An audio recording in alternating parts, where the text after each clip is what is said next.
그리고 이재명 대표가 사실 광주에서 가장 중요한 메시지를 냈죠. 어제 비례대표 선거제를 발표를 했는데 이 부분 좀 길게 한번 여기서부터 한번 나눠보도록 할 텐데 장윤주 대변인 일단은 호남 민심 염두에서 광주 찾아서 이 동의를 사실상 구한 다음에 거기서 좀 의미 있는 메시지를 발표한 거 아니냐 이런 해석이 나오는데 어떻게 보십니까? 그 해석도 당연히 일견 타당해 보입니다. 여러 가지 지금 시기상 그리고 장소상 이재명 대표가 나름대로의 또 결단을 한 것으로 보이는데요. 앞서 지난 금요일에 사실 민주당 지도부에서 이 부분을 결정을 하지 못하고 이재명 대표에게 선거제 결정에 대해서 포괄적 위임을 했던 것을 대부분 기억하고 계실 겁니다. 이재명 대표 결정하라. 그렇죠. 그래서 금요일에만 하더라도 이재명 대표가 어떻게 결정을 할 것인지 그리고 그 결정의 방식을 놓고서 많은 주목을 받았던 것도 사실인데요. 그러고 나서 지난 일요일에 문재인 전 대통령을 이제 예방하는 그런 일들이 있었습니다. 아마 그 자리에서 이재명 대표와 문재인 전 대통령이 많은 또 이야기를 나눴을 거고 문재인 전 대통령께서도 아마 전직 대통령으로서 많은 지혜를 나눠주셨을 것으로 우리가 예상하고 있습니다. 그리고 바로 그 다음 날이었던 어제 광주에서 선거제에 대한 이제 결단을 하고 그것을 발표한 것인데요. 당연히 안팎으로 어떤 이제 그 자신의 결단에 대해서 동의를 구할 수 있는 절차들을 거친 것으로 보고 지금 호남에서 발표를 했기 때문에 또 호남 민심을 다독이는 모습들 그런 전략들이 깔려 있다라고 볼 수 있겠습니다. 네, 장관 기자 어쨌든 어제 긴급 기자회견을 열고 이재명 대표가 직접 발표를 한 건데 이 내용 한번 듣고서 한번 얘기 이어가도록 하겠습니다. 과거로의 회기가 아닌 준연동제 안에서 승리의 길을 찾겠습니다. 깨어 행동하는 국민들께서 멋지게 이기는 길을 제시해 주실 것으로 믿습니다. 반칙이 가능하도록 불완전한 입법을 한 것에 대해서 사과드립니다. 약속드렸던 위성정당 금지 입법을 하지 못한 점을 사과드립니다. 위성정당에 준하는 준위성정당을 창당하게 된 점을 깊이 사과드립니다. 죄송합니다. 그리고 고맙습니다.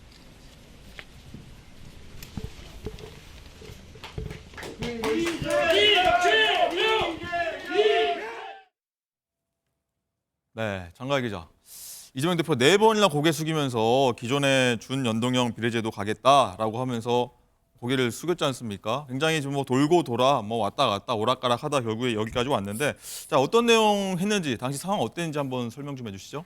일단 말씀하신 것처럼 병기평이 아니라 준연동형에서 승리의 길을 찾겠다고 이재명 대표가 언급을 했습니다. 이재명 대표가 지난 대선 당시에 연동형 비례를 공약으로 내걸었었는데 준연동형을 유지하겠다고 하면서 어쨌든 대선 때 했던 말은 지키게 됐습니다. 하지만 절반만 지키게 된 건데요. 위성정당 방지법을 만들겠다고 해놓고 이번에는 민주당도 위성정당을 만들겠다고 했습니다.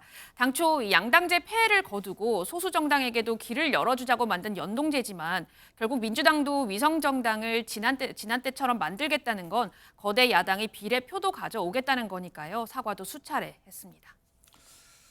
자, 그러면서 이재명 대표가 어제 기자회견에 미리 준비한 원고를 계속 쭉 읽어내려간 모습 화면을 보셨는데 잘 들어보시면 아시겠지만 좀 암호문 같아. 암호문처럼 좀 이해가 잘 안 된다는 지적이 나왔는데 한번 시청자 여러분들 듣고 한번 판단해 보시죠. 위성정당 반칙에 대응하면서 연동제 취지를 살리는 통합형 비례정당을 추진하겠습니다. 민주개혁 세력의 맏형으로서 주도적으로 그 책임을 이행하겠습니다. 민주당은 제3의 길을 추진했습니다. 국민의힘이 요구하는 병립형 비례를 채택하되 민주당의 오랜 당론인 권역별 비례의 이중 등록을 허용하고 소수 정당을 위한 의석 30% 할당 또는 권역별 최소 득표율 3%의 1석을 우선 배정하는 방안이었습니다. 어떻게 들으셨는지 모르겠습니다. 좀 헷갈리는 부분이 있는데 신조 대변인 일단은 들어보면 병립형 비례, 이중 등록, 또 준위성정당 이런 말들이 계속 나오는데 좀 해석이 좀 필요한 것 같은데 대변인 어떻게 좀 정리 좀 해보시죠. 그러니까 결론은 준연동형 비례대표제를 유지하고 네. 지난 총선과 비슷하게 가겠다라는 겁니다. 비슷하게 가지만 똑같이 가지 않겠다는 건 뭐냐면 지금 민주개혁 세력의 맏형으로서 공천 주도권을 행사하겠다고 한 것이거든요. 그것은 지난번 선거 때는 더불어시민당의 앞번호에는 시민사회 세력들이 번호가 투입이 됐고 네. 뒷번호에 이제 당시에 더불어민주당이 투입이 됐는데 이번 선거에서는 그런 건 필요 없다. 나 이재명이 오로지 개인적으로 민주당의 당리당략을 위해서 공천을 주도하겠다. 그러니까 개혁 시민사회 세력은 우리를 따라와라. 그런 식으로 저는 이해했고요. 이재명 대표가 지금 사과를 몇 차례나 했다고 하는데 솔직히 말씀드려서 사과할 일을 만들지 않으면 되는 거 아니겠습니까? 사과할 일을 만들지 않으면 되는 것은 병립형으로 돌아가면은 사과할 일이 없는 겁니다. 근데 왜 사과할 일을 굳이 만드셔서 이런 사단을 내는지 저는 이해가 되지 않고요. 일단 기본적으로 어제의 기자회견을 제가 쭉 보면서 든 생각은 예. 이재명 대표가 참 욕심이 많은 분이다. 그런 생각을 했습니다. 이재명 대표가 지금 준연동형 제도로 그러니까 현행을 유지하면서 하신 말씀이 뭐 다양한 그 민주 개혁 세력을 한 대로 융합하겠다 그건데 그것은 다르게 말하면 이재명의 대권 플랜이 벌써부터 가동됐다 그런 생각입니다. 그러니까 소수당의 어느 정도 일정 부분의 의석을 내주고 지금 총선에서는 비록 민주당의 의석이 약간은 모자랄지언정 몇 년 뒤에 치러질 대선에서는 1대1 구도로 가는 거 아니겠습니까? 그 구도에서 이재명을 향한 그 그러니까 좌파 세력이죠. 좌파 세력의 일관된 지지를 진보 진영. 얻겠다. 예, 그런 생각으로 어제 기자회견을 연 것 아닌가 그렇게 봅니다. 네. 장윤주 부위원장님, 어떻게 뭐 이 준연동형 제도는 확실하게 좀 이해가 되셨는지요? 그것도 민주당한테 좀 유리한 제도라고 봐야 되나요? 어떤가요? 사실 어제 이제 기자회견문이 뭐 암호문 같았다 뭐 이런 분석이 나올 정도로 뭐 여러 가지 이야기들이 나왔죠. 좀 이해가 안 되는 네, 부분도 있긴 했습니다. 뭐 이중 등록제라든지 뭐 권역별 비례제라든지 위성 정당이라든지 좀 어려운 말들이 복잡하게 나왔는데요. 네. 저는 이 어제 기자회견문을 들으면서 이재명 대표와 그리고 민주당이 그동안 이 선거제를 두고 얼마나 고심을 많이 했는지를 보여주는 장면이라고 생각을 했습니다. 사실 우리가 연동형제 그리고 병립형 비례제 이 부분에 대한 논의를 왜 시작했는지 그 본질로 돌아가 보면요. 결국 정치 개혁의 이슈였습니다. 결국 소수 정당들이 어떻게 하면 국회에 더 많이 진출을 해서 많은 다양한 목소리를 내게 해줄 수 있을지에 대한 고민이 있었고 그렇기 때문에 거대 양당으로는 해소되지 못하는 국민적인 이해관계 해소 부분들을 어떻게 해야 되는 고민에서 시작했던 부분들이 분명히 있습니다. 그 고민에 민주당은 치열하게 뛰어들었던 것이 맞고요.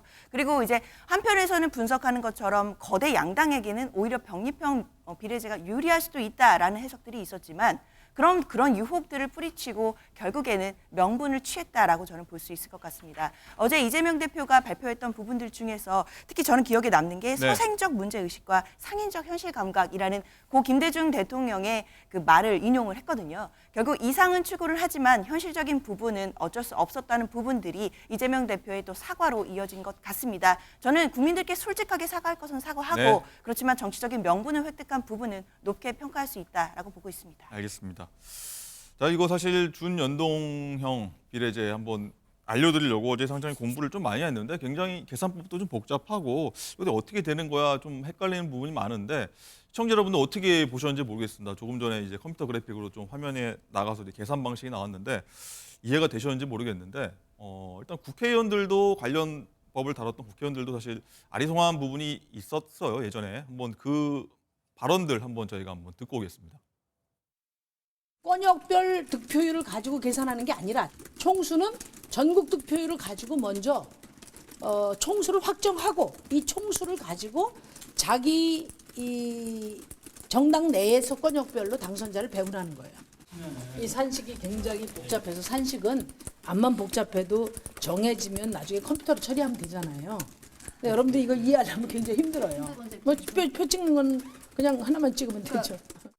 국회의원도 산식을 모르는 이 복잡한 투표 제도를 국민들한테 요구한다는 게 말이 됩니까?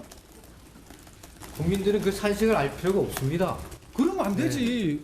유권자가 자기가 투표한 그 행위가 결과가 어떻게 나타나는지 알아야지. 국민들이 산식을 알고 투표를 합니까? 국회의원, 국민들은 허영 의원 그 정당과 산식 알고 있어요? 지역 의원들에게만 투표하면 되는 겁니다. 허영 의원. 이해가 되셨는지 잘 모르겠습니다. 저 얘기도 듣고도 아직도 이해가 안 되는데 한번 천천히 한번 보도록 하고요. 장윤주 부위원장님, 일단은 이재명 대표가 일단은 비대에는 못 가는 걸로 일단은 되는 거죠. 비대에 나가려면 위성 정당으로 가야 되니까 당 대표가 갈 수 없는 거 아닙니까? 그렇죠. 예. 결과적으로는 이제 이재명 대표가 비례로 출마할 가능성은 이제 없어졌다라고 네. 봐요. 그렇다면은 인천 계양을 현재 지역군 인천 계양을로 가서 네. 원희룡 전 장관 국민의힘의 원희룡 전 장관과 붙어서 이른바 명룡 대전이 그냥 사실상 확정이 됐다라고 봐야 될까요? 사실상 지금 현재로서는 명륜대전의 가능성이 높아졌다라고 볼 수밖에 없을 텐데요. 사실 이재명 대표가 그동안 뭐 지역구에 출마할 것이냐, 뭐 비례대표로 나올 것이냐 이런 부분에 대해서 말이 많았지만 사실 처음부터 비례대표로 나갈 가능성은 그렇게 높진 않았던 것 같습니다. 그런데 이제 선거제가 결정이 되면 결과적으로는 뭐 이재명 대표가 지역구로 나오게 될 것으로 보이고 특히 이제 현재 지역구인 계양을로 출마할 가능성이 높아 보이는데요. 그러면 이제 국민들께서 많이 주목하시고 계시긴 하는데 명륜대전이 이루어질 가능성이 높아 보인다라고 말씀드리겠습니다. 네. 자, 장가하 기자, 일단 민주당 입장이 지금 계속 오락가락 하다가 뭐 왔다 갔다 돌고 돌았다 이런 표현이 계속 나오는데 지금까지 어떤 결정 과정이 있었는지 한번 정리 좀 한번 해볼까요? 이재명 대표가 지난 11월에 한 유튜브에서 이렇게 언급을 합니다. 멋지게 지면 무슨 소용이냐. 총선에서 일당을 못하거나 과반 확보를 못하게 되면 폭주를 막을 길이 없다.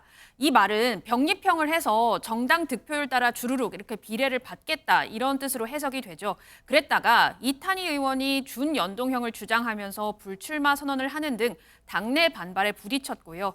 그래서 지역주의 완화를 명분으로 권역별 병립을 추진을 또 했고 이후에는 전당원 투표까지 붙이려 하다가 무산이 되는 등 갈팡질팡하는 모습을 보였습니다. 결국 여당이 위성정당을 준비한다며 방패라도 드는 심정으로 위성정당을 추진한다 이렇게 이재명 대표가 언급을 했죠. 네. 이에 대해서 한동훈 위원장 이 대표를 직격했는데요. 목소리 들어보겠습니다. 2020년경부터 2024년 2월 오늘까지 이재명 대표가 얼마나 말이 바뀌었는지를 한번 비교해 봐주시기 바랍니다. 그리고 그게 단순한 어떤 기술적인 문제가 아니라 본인의 철학을 담아서 이건 절대 안 된다 이렇게 말씀하셨거든요. 도대체 이재명 대표의 하는 말을 어떻게 국민이 믿을 수 있겠는지 저는 의문이고 다른 걸 다 떠나서 이 중요한 선거 제도가 이재명 대표의 마음에 달려있다는 게 이게 말이 됩니까? 그리고 그것이 국민들이 모두 이재명 대표가 마음을 바꾸면 거기에 따라야 되는 겁니까? 이건 민주주의가 아니에요. 저는 비례대표 제도를 가지고 게리맨더링하는 건 처음 봤습니다. 자, 기자님 제가 물어볼게요. 당장 연동제 어떻게 하는지 저한테 설명할 수 있어요? 세 줄로? 복잡해요. 저도 못하겠어요. 알겠지만 그리고 그게 꼭 왜 그래야 되는지 모르겠어요. 그렇다면 민주당이 얘기했다시피 국민들은 몰라도 된다? 국민들이 몰라도 되는 선거가 어디 있습니까? 지금 민주당은 선거를 자기들끼리만 치르라고 합니까? 준연동형 비례제로 가면서 지난 총선처럼 이제 군소 정당들이 좀 많이 난립을 할 거다 이런 좀 지적 우려도 나오고 있는데 여당에서는 또 이런 지적도 합니다. 그래서 이재명 대표에게 우호적인 이른바 떴다방 위성정당이 난립할 거다 벌써 이런 얘기가 나오는데 그 얘기도 한번 듣고 오시겠습니다. 도로 위성정당을 차릴 거면 선거법 처리 시한까지 넘겨가며 이토록 뜸들인 이유가 무엇입니까? 조국당, 송영길당, 용해인당 이런 정당 등을 비롯해서 이재명 대표를 결사옹위할 떴다방이 차려지길 기다리는 것입니까? 준연동형제를 폐지하면 위성정당 문제도 발생할 여지가 없습니다. 제가 지난 21대 총선 조사를 한번 찾아보니까 뭐 투표 용지가 48cm 달했다 아까 이런 얘기를 말씀드렸는데 총 35개의 비례정당이 나왔었더라고요. 신주호 대변인님, 일단은 문제 제기는 이런 겁니다. 송영길 전 민주당 대표 그리고 조국 전 법무부 장관도 신당 창당하면 이러면 야권이 결국 반윤연대 형성해갖고 이 비례정당으로 나올 거다 이런 우려 아니겠습니까? 저는 개인적으로 반윤연대로 해서 하나의 정당으로 민주 세력이 합쳐질 거라고 생각하지 않습니다. 예. 왜냐하면 연동형 비례대표제이기 때문에 최대한 당이 많아야 의석 확보에 유리한 상황이거든요. 예. 그렇기 때문에 그 이재명 대표가 말했던 것처럼 민주당이 위성정당을 하나 만들고 그리고 뭐 조국당도 나오고 지금 또 송영길 대표도 옥중에서 지금 창당을 한 거 아니겠습니까? 그런 식으로 이루어질 것이라고 일단 보고 있고요. 그리고 무엇보다 지금 이 준연동형 제도를 실시하게 되면 이런 식의 극단 세력들이 의회로 진출할 확률이 굉장히 높아집니다. 저희가 이번 국회에서도 봤지만 최강욱, 윤미향, 그 가짜뉴스 유포자라고 알려진 김의겸 의원 같은 분들도 다 열린민주당을 통해서 들어온 것이거든요. 근데 과연 그러한 분들이 국회에 진입하게 되면 소수당을 배려한다라는 그 목적에 과연 부합할지 그런 걱정이 됩니다. 그리고 무엇보다 지금 과연 이 준연동형 제도가 정치 개혁과 그 뜻이 맞는지 저는 개인적으로는 그런 의문을 갖고 있습니다. 준연동형 비례대표제를 실시하게 되면은 1인 1표제라는 그 대의민주주의의 대원칙이 어떻게 보면 훼손될 수 있거든요. 지금 뭐 많은 국회의원들도 말씀하시지만 내 표가 어느 정당의 의석을 확보하는지도 모르는 상황에 이르게 됩니다. 국민들께서. 그렇기 때문에 이 준연동형 비례대표제의 폐해를 알고 있는 분들이 지금도 그것을 바꾸지 않고 유지하는 목적은 오로지 정략적인 술수밖에 없다. 그런 생각을 갖고 있습니다. 네, 장윤주 부위원장님, 일단은 뭐 신 대변인 말씀하신 게 최강욱 전 의원, 윤미향 의원 이런 분들 위성정당 통해서 이제 국회에 입성했다. 근데 좀 여러 가지 좀 지적할 거리들이 나왔었다. 이런 지적을 하고 계시는 건데 어떻게 보십니까? 글쎄요, 저는 개인적으로 동의하기는 조금 어려운데요. 왜냐하면 뭐 앞서 나왔던 그 해당 의원들, 전직 의원도 계신데 그분들에 대해서 논란이 있었던 것은 분명히 사실인 것 같습니다. 다만 그분들이 논란 속에 빠졌던 것들이 과연 연동형 비례제라는 그 제도 때문인지는 조금 다른 이야기라고 저는 생각을 들거든요. 각각 복합적인 또 원인들, 또 복합적인 여러 가지 상황들에서 논란들이 있었던 것이고 그 부분에 대한 판단은 국민들께서 계속해서 해주실 거라고 생각합니다. 다만 그분들 때문에 준연동형 제도와 뭐 위성정당 뭐 이런 관련된 제도들 자체가 문제가 있다라고 보는 것은 저는 논리 비약이라고 생각하고요. 또 한 가지 말씀드리고 싶은 건 지금 뭐 결국에 민주당이 준위성정당을 만드는 것이니까 뭐 반쪽짜리 약속을 지키는 것이 아니냐라는 비판 뭐 국민의힘에서는 할 수 있다고 생각이 드는데요. 그러나 국민의힘 먼저 지금 솔선수범해서 위성정당을 만들고 있지 않습니까? 사실 그렇기 때문에 위성정당을 만들고 있는 뭐 준위성정당을 하겠다라고 하는 민주당을 비판하기 위해서라면 국민의힘이 위성정당 창당하는 것을 포기하고 그 다음에 병립형을 주장해야 그것이 국민들 보시기엔 더 진정성 있지 않을까라는 생각은 듭니다. 국민의힘은 사실 국민의 미래라고 위성정당을 뭐 선제적으로 민주당에서 저럴 것이다 예상하고 창당 준비를 하고 있지 않습니까? 뭐 저기 장현주 부위원장 말씀에 대해서는 어떻게 좀 반론 제기하시겠어요? 그러니까 지금 장현주 부위원장께서 하신 말씀이 일단 사실관계가 틀렸다. 왜냐하면 저희는 그 국민의 미래라는 정당을 창당하지 않았습니다. 창당하지 않고 저희가 계속해서 주장을 해왔던 게 병립형 제도가 국민의힘의 당론이었습니다. 근데 다만 민주당에서 준연동형 제도로 하고 또 민주당이 위성정당을 낸다면 그에 대응하기 위한 저희들도 위성정당을 낼 수밖에 없는 거 아니겠습니까? 그런데 보십시오. 어제 민주당이 이재명 대표가 사실상 준연동형 제도로 실시하겠다라는 일종의 통보를 했습니다. 통보를 하면서 위성정당을 창당하겠다라는 의지를 밝힌 상황에서 저희는 그것에 대응하는 형식으로 플랜 B를 가동한 것입니다. 그렇기 때문에 국민의 미래, 그러니까 국민의힘의 위성정당이 먼저 만들어졌다라는 말씀은 일종의 사실관계가 조금 잘못된 말씀이라고 생각을 하고요. 네. 저희는 어쨌든 국민의 민의를 최대한 확보하고 잘 받들기 위해서 최선을 다할 것입니다. 알겠습니다. 제가 짧게만 말씀드리면 사실 이재명 대표가 연동형 비례제로 그대로 유지하겠다는 발표는 어제 있었고요. 국민의힘에서 국민의 미래라는 위성정당 창당 발기인대회는 이미 그 전에 했기 때문에 사실상 창당 준비 절차는 시작된 것이 아닌가라는 비판도 존재하고 있다는 말씀 덧붙이겠습니다. 알겠습니다. 자, 우선 가장 좀 분주한 어떤 세력이라고 하면 제3지대일 것 같은데 이건 변호사님, 제3지대들 굉장히 뭐 셈법 분주합니다. 네, 반응도 각기 다른데요. 정당별 이해관계에 맞춰서 이 이재명 대표의 발표 내용 또 민주당 결정에 대한 반응이 온도차가 좀 보이고 있습니다. 실제로 기본소득당과 열린민주당 또 사회민주당 창당위원회 등 3개의 군소정당이 연합해서 만든 이 새 진보연합 같은 경우에는 어제 발표된 민주당의 결정에 대해서 환영하는 입장을 발표했습니다. 사실상 이 새 진보연합 정당 같은 경우에는요. 이재명 대표가 제안한 이 통합형 비례정당에 합류할 가능성이 높다라고 점쳐지는 그런 정당이긴 한데요. 네. 반면에 민주당 탈당파에서는 거센 비판도 이어지고 있습니다. 대표적으로 이낙연 새로운미래 공동대표는 SNS를 통해서 이재명 대표가 비례대표 선거제와 관련해서 준연동형을 유지하되 준위성정당을 만들겠다라고 밝혔다라면서 이러한 구상은 이 기존의 양당 독점 정치구조와 정치 양극화의 폐해를 극대화하는 망국적 발상이다라고 비판적 견해를 보였습니다. 그러면서 위성정당은 국민을 속이는 정치적 꼼수인데 준위성정당은 이거에 한 걸음 더 나아가서 악성 책략이다라고 굉장히 강도 높은 비판을 했고요. 네. 이 개혁신당 이준석 대표 같은 경우에도 위성정당이 선거법 취지에 반하는 것인지 아니면 부합하는 것인지는 결국 그 입법 취지를 보면 정확하게 이해할 수 있다라면서 양당이 이 부분이 정말 문제다라고 생각했다면 법을 개정했었어야 되는데 이 부분을 놓쳤기 때문에 그냥 직무유기다라는 반응을 내놓기도 했습니다. 네, 구체적으로 군소 정당들이 어떤 목소리를 냈는지 한번 저희가 관련 발언 한번 모아봤습니다.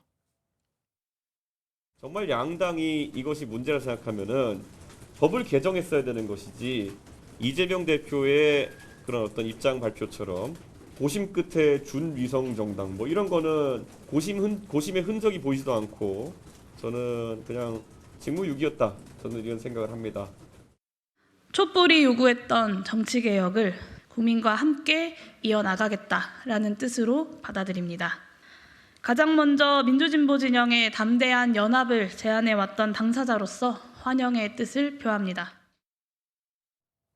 신주 대변인, 일단은 보면 이준석 대표는 개혁신당은 위성정당 만들 수 있다. 우리도 좀 긍정적으로 보는 것 같은데 어떻게 보세요? 그러니까 긍정적으로 본다기보다 저는 이준석 대표가 자신감이 좀 넘치시는 것 같습니다. 자신감이다. 자신감이 넘치시는 게 지금 위성정당을 만든다는 것은 지역구 의석을 확보할 수 있다라는 말씀이거든요. 지역구에서 의석을 확보하고 비례 투표율에 그러니까 득표율이죠. 득표율에 못 미친다면 이제 그거에 따라서 비례 의석이 배분이 되는 건데 위성정당을 개혁신당도 만들 수 있다라는 것은 지역구에서 우리가 의미 있는 숫자의 의석을 확보할 수가 있다. 그런 자신감의 표현이지 않을까 싶습니다. 네. 다만 과연 개혁신당에서 지역구에 의미 있는 숫자의 의석을 얻으려면 출마 자원, 훌륭하고 유능한 분들이 있어야 될 텐데 그러한 출마 자원을 확보하셨는지는 개인적으로 의문이 듭니다. 네, 장윤주 부위원장님, 일단은 제3지대 환영 목소리 좀 있습니다. 용혜원 아까 의원도 나왔는데 어떻게 볼까요? 뭐 나쁘지 않다 이런 계산이 좀 깔려 있는 것 같은데요. 그렇죠. 일단 제3지대라고 할 수 있는 그 여러 갈래 제3지대가 있는데요. 거기서는 이제 군소정당 입장에서는 아무래도 준연동형제가 유지된다라고 한다면 본인들이 국회에 입성할 수 있는 가능성이 상대적으로 높아지는 부분이 있기 때문에 그런 부분에서는 또 환영하는 입장을 낼 수 있을 것 같습니다. 당연히 정치공학상 여러 가지 계산들에 따라 본인들의 유불리를 지금 판단하고 있을 것이라고 보이는데요. 사실 이런 부분에 대해서 뭐 국민들께서는 그 각 정당들의 정치적인 유불리보다는 결국 이로 인해서 어떤 다양한 사람들이 국회에 들어가서 다양한 목소리를 대변해 줄 수 있는지 이런 모습들을 보고 계실 것이기 때문에 결국 민심이 무엇인지를 먼저 파악하는 것이 정치적 계산보다 좀 앞서야겠습니다.